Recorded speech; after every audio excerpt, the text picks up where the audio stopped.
श्री स्वामी समर्थ. जय जय स्वामी समर्थ. माझ्या स्वामी कृपा चॅनलमध्ये सर्वांना नमस्कार.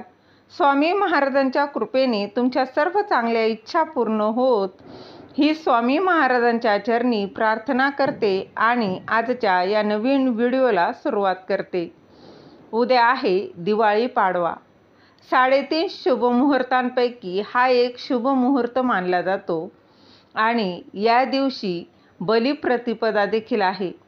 आपण नेहमी म्हणतो, इडापिडा टळो, बळीचं राज्य येवो. दिवाळी पाडवा हा नवरा बायकोचा सण असतो. दिवाळी पाडवा पती पत्नीचं नातं हे घट्ट करण्याचा दिवस असतो. अगदी थोडेफार बघा वादविवाद असतील, काही रुसवे फुगवे असतील, तर ते सर्व मिटवण्याचा हा खास दिवस आहे. 3.5 मुहूर्तांपैकी एक दिवाळी पाडवा.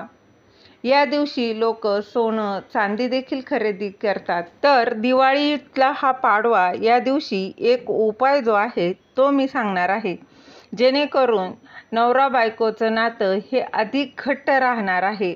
त्यांच्यातील जे काही रुसवे फुगवे आहेत, जे काही भांडणं आहेत, ती याने दूर होणार आहेत. तर काय उपाय करायचा आहे, त्याचबरोबर हा पाडवा कसा साजरा करायचा आहे याची संपूर्ण माहिती या व्हिडिओत मी तुम्हाला सांगणार आहे. ती जाणून घेण्याआधी तुम्ही माझ्या स्वामी कृपा चॅनलला सबस्क्राईब नक्की करा. दिवाळीतील पाडवा हा 3.5 मुहूर्तांपैकी एक मानला जातो. या दिवशी लोक सोनं चांदी देखील खरेदी करतात. दिवाळी पाडवा हा ज्या नवविवाहित आहेत, म्हणजे ज्यांचं नवीन लग्न झालेलं आहे, ज्यांचा पहिलाच पाडवा आहे, तर बघा अशा काही भागात असा आहे माहेरी साजरा केला जातो, तर काही ठिकाणी सासरी साजरा केला जातो. तुमच्याकडे जी पद्धत आहे त्या पद्धतीने तुम्ही करायचं आहे. तर बघा जगात असं कुठलंच नवरा बायकोचं नातं नाही की त्यांच्यात वादविवाद होत नाही. थोडेफार का होईना पण हे वादविवाद होत असतात. पण ते वादविवाद हे भांडणं विकोपाला गेले असतील, अगदी नातं हे बघा भांडणं होऊन हे नातं जे आहे ते तुटण्याची वेळ आली असेल, तर एक उपाय जो आहे तो मी तुम्हाला सांगणार आहे. हा उपाय केंद्रातला उपाय आहे, तोच मी तुमच्यासोबत शेअर करणार आहे. नवरा हा बघा शंकराचं रूप मानलं जातं, तर बायको ही पार्वतीचं रूप मानलं जाते. तर उपाय काय करायचा आहे बघा, या दिवशी पाडव्याच्या दिवशी पतीचं पत्नी औक्षण करत असते. पतीचं औक्षण आपल्याला करायचं आहे. पाडव्याच्या दिवशी प्रत्येक महिला ही आपल्या पतीचं औक्षण करत असते, जेणेकरून आपल्या पतीला दीर्घ आयुष्य लाभावं, तसेच आपल्यातील प्रेम वाढावं, गैरसमज जे आहेत ते दूर होत असतात. म्हणून हे औक्षण करणं खूप महत्त्वाचं आहे. तर काय करायचं आहे, पत्नीने पतीला या पाडव्याच्या दिवशी सकाळी आंघोळ घालायची असते. त्यासाठी सकाळी आंघोळीच्या पाण्यात थोडंसं पंचगव्य जे आहे ते टाकायचं आहे. आता पंचगव्य बघा, पंचगव्य जर तुमच्याकडं असेल तर ते टाका, नसेल तर बघा काय करायचं आहे, चिमूटभर हळद जी आहे ती प्रत्येकाच्याच घरात मध्ये असते, तर ही जी हळद आहे ती चिमूटभर हळद तुम्ही या आंघोळीच्या पाण्यात टाकायची आहे. बघा पंचगव्य असेल तर अतिशय उत्तम. पंचगव्य म्हणजे काय ते बघा तुम्हाला स्क्रीनवर दिसत असेल. हे पंचगव्य जे आहे ते टाकलं तर अतिशय उत्तम. नाही तर हळद टाकली तरी चालणार आहे. हळद ही भगवान विष्णूंना समर्पित आहे. तर बघा कुणीतरी आपल्यालाही म्हणावं की तुमची लक्ष्मी नारायणासारखी जोडी आहे, असं प्रत्येकाला वाटत असतं. तर बघा हे पंचगव्य जे आहे ते टाकायचं आहे, किंवा थोडंसं हळद तुम्ही टाकून त्याचबरोबर पतीला तेलाने मालिश करायची आहे. नाहीतर किमान त्याच्या डोक्याला हाताला थोडंसं तेल लावलं तरी चालणार आहे. आणि त्यानंतर उटणं लावून तुम्हाला पतीला आंघोळ जी आहे ती घालायची आहे. त्यानंतर बघा काही भागात पतीचं औक्षण हे आंघोळ झाल्यानंतर बाथरूममध्येच औक्षण केलं जातं, तर काही ठिकाणी आंघोळ करून पती बाहेर आल्यावर त्याने कपडे परिधान केल्यानंतर औक्षण केलं जातं. तुमच्याकडे जी पद्धत आहे त्या पद्धतीने तुम्ही पतीचं औक्षण जे आहे ते करायचं आहे. औक्षण करायचा शुभ मुहूर्त हा सकाळी 6:14 ते सकाळी 8:35 आहे.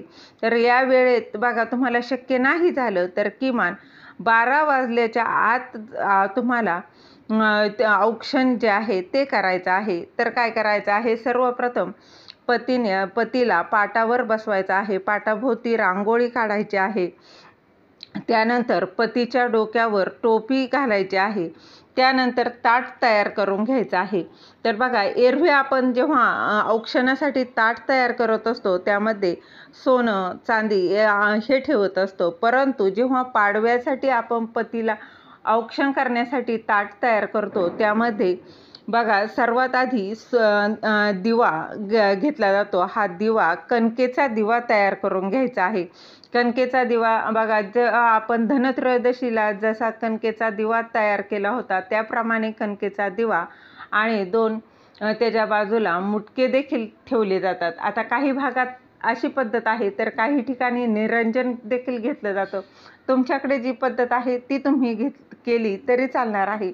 तर सर्वप्रथम हा दिवा घ्यायचा आहे. त्यानंतर सोनं चांदी हे न घेता ह्या पाडव्याच्या दिवशी पतीचं औक्षण करताना सुपारी घेतली जाते. सुपारी घेऊनच तुम्हाला पतीचं औक्षण जे आहे ते करायचं आहे. त्यानंतर हळद, कुंकू, बघा अक्षता, गोड काहीतरी पदार्थ जो काही असेल तो घ्यायचा आहे.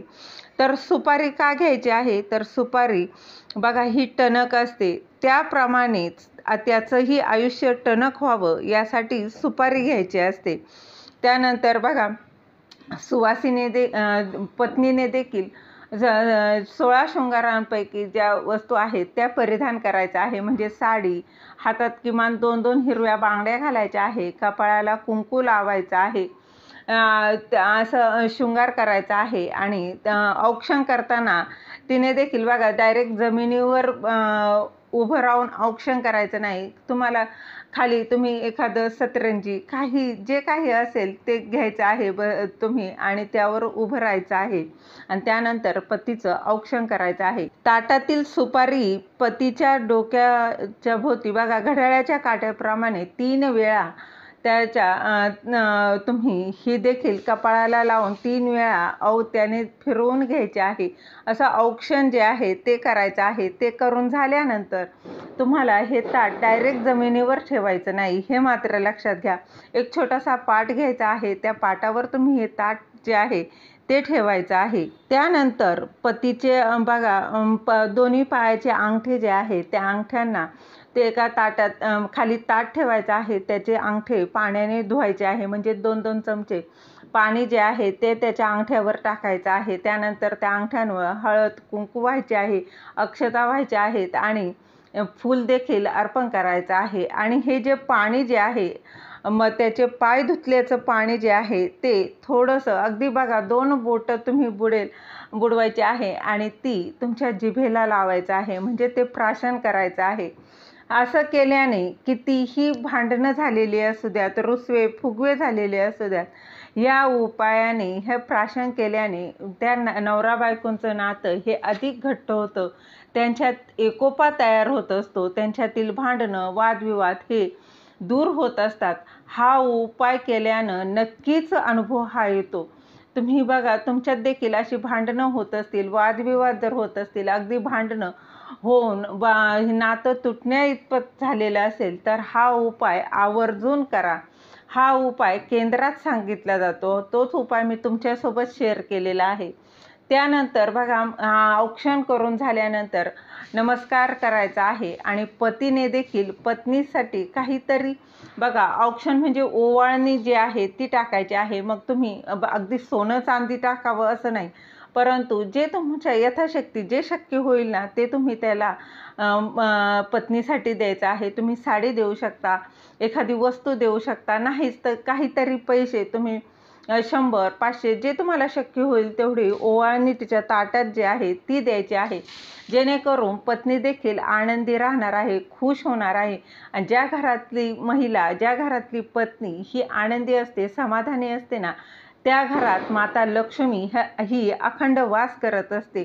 तर हा जो दिवाळीतला पाडवा जो सण आहे तो पती पत्नींचं नातं घट्ट करण्याचा अत्यंत महत्त्वाचा दिवस आहे.